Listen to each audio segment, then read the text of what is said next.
My son Bo, knowing he was going to die shortly, pulled me aside, not a joke. I wrote about it, made me promise that I wouldn't walk away, that I'd stay involved, because he knew the impact if we stayed and made the case.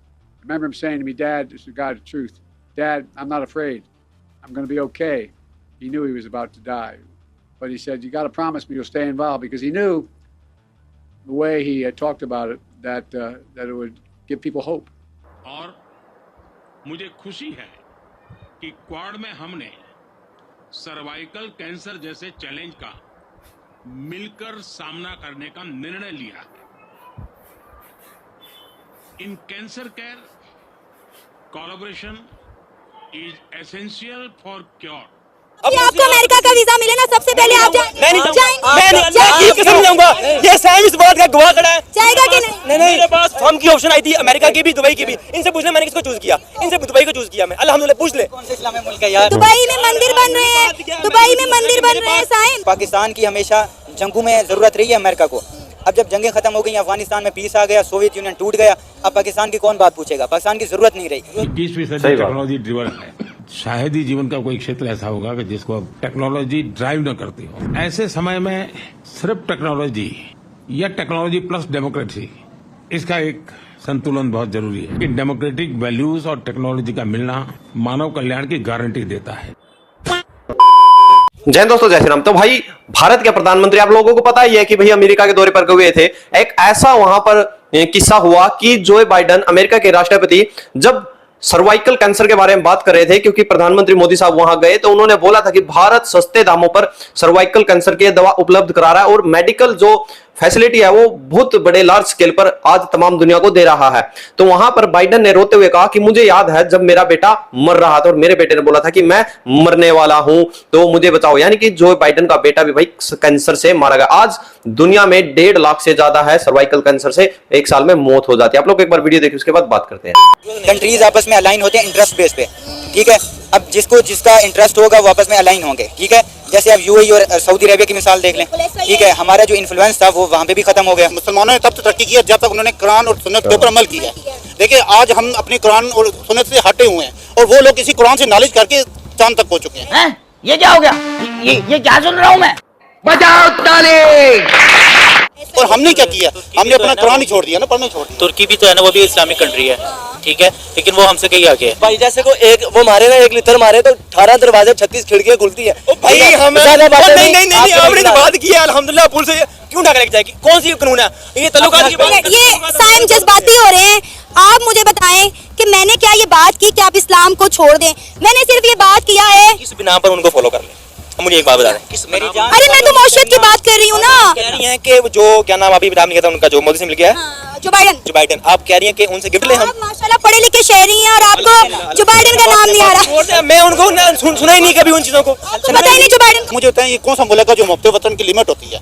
मैं अपने वतन के लिए जान दे सकता हूँ, लेकिन अब मैं नहीं दूंगा कि मुझे इस वतन के लिए मुझे कुछ नहीं नजर आ रहा। और मैं अभी ये चाहता हूँ कि मैं जितनी जल्दी हो ये मुल्क से चला जाऊँ, क्योंकि यहाँ पे हालात नहीं है। भाई हम थे किराए के डाकू, ठीक है ना। हमारे पास रोटी कपड़ा मकान भुट्टो दौर से 1973 से नहीं था। हम थे किराए के डाकू, हमारी जान है, हमारे पास माल नहीं है। सऊदी अरब ने पैसा दिया, अमेरिका ने ट्रेनिंग दी, असला दिया और हम लड़ पड़े कि एक बंदूक दो और हम लड़ेंगे, क्योंकि हमारे पास सिर्फ अपनी जान है, उसकी कोई कीमत नहीं है। तो हमने अफगानिस्तान के खिलाफ जहाद में काफ़ी लोग मारे गए।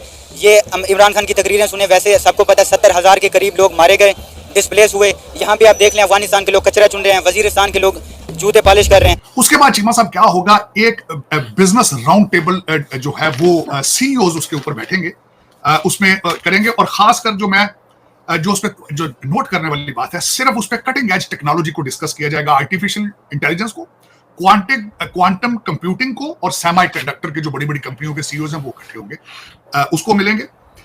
उसके बाद चीमा साहब वो 23rd को समिट ऑफ द फ्यूचर को खिताब करेंगे और उसके बाद वो वापस चले जाएंगे। यहाँ पे जो कुछ इस वक्त जो जिस तरह हम पहले बात कर रहे थे कि उनके स्ट्रिप के ऊपर कुछ कंट्रोवर्सीज भी इस वक्त चल रही हैं। सबसे बड़ी कंट्रोवर्सी क्या है?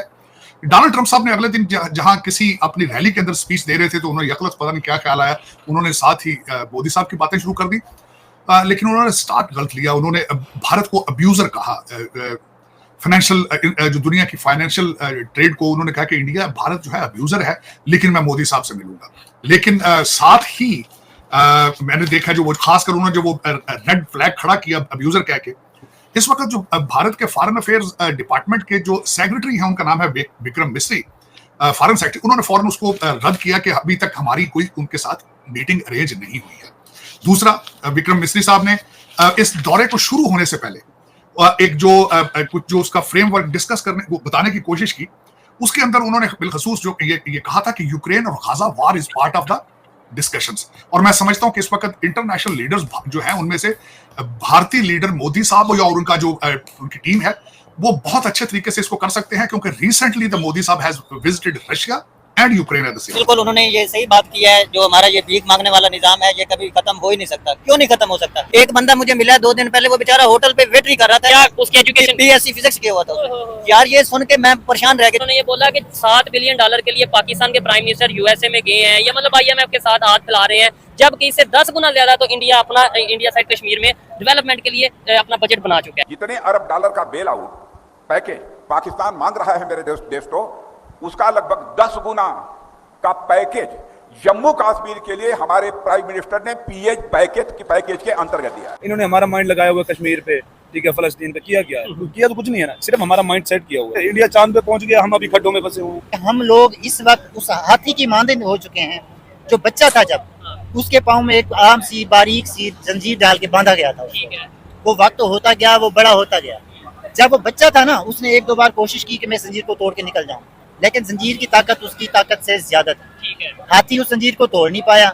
जब वो कदावर हो गया, उसके जहन में वो खप्त बैठ चुका था कि मैं कुछ भी करूं, मैं जंजीर नहीं तोड़ सकता। आज हमारी पोजीशन सेम वही है। हम पाकिस्तानियों की एक माली से लेके, एक चपरासी से लेके हमारे PM तक सबकी सिचुएशन यही है कि हम उस जंजीर के साथ बंधे हुए हैं। मैं खुद अपना बताऊं ना, कि अगर मुझे अपनी फैमिली का ख्याल या कुछ मेरे पास इतना सरमाया हो ना कि मैं यहाँ से छोड़ के चला जाऊं, तो हकीकत में मैं अभी चला जाऊंगा। 1 मिनट नहीं सोचूं, आप भी चले जाएंगे। ये 16, आपको ये अंदाजा नहीं है कि ये जो विकिपीडिया ने जो रिपोर्ट शाया किया है, 16 लाख पाकिस्तानी 2024 में जा चुके हैं, अभी 4 मंथ बाकी। तो दोस्तों, आप लोगों ने देखा, देखिए भाई, मोदी साहब का 3 दिवसीय दौरा है, आप लोगों को पता है। सबसे पहले भाई स्क्वाश मीटिंग में जो है भाग लिया था, उसके बाद नेक्स्ट डे न्यूयॉर्क के अंदर भारतीय प्रवासी थे, उनको संबोधित किया था, और कल ही है जो कल रात किया था संबोधित। तो आज जो दिन का प्रोग्राम था, वो था भाई तमाम जितनी बड़ी दिग्गज कंपनियां हैं, उनके CEO से मीटिंग थी, और जो CEO थे भाई, वो भी आप देखेंगे कि वो सारे के सारे इंडियन ही थे, जो कि पाकिस्तानी इस चीज को लेकर काफी रोते हैं। तो यानी जिस दिग्गज सुपर पावर शक्ति का बेटा कैंसर से मारा गया था, उस कैंसर का इलाज आज भारत कर रहा है। यह भाई साहब पावर, इसीलिए तमाम कंपनियों के लीडर्स हैं, आज भारत को नतमस्तक होते हैं, क्योंकि जो भारत की मेक इन इंडिया पॉलिसी आई है, वो फिर डिफेंस के सेक्टर में हो, मेडिकल के सेक्टर में हो, या फिर भाई ह्यूमैनिटी को आगे बढ़ाने के सेक्टर में, तमाम जो पॉलिसीज भारत सरकार लेकर आ रही है, उनको आज तमाम विश्व है जो नतमस्तक हो रहा है।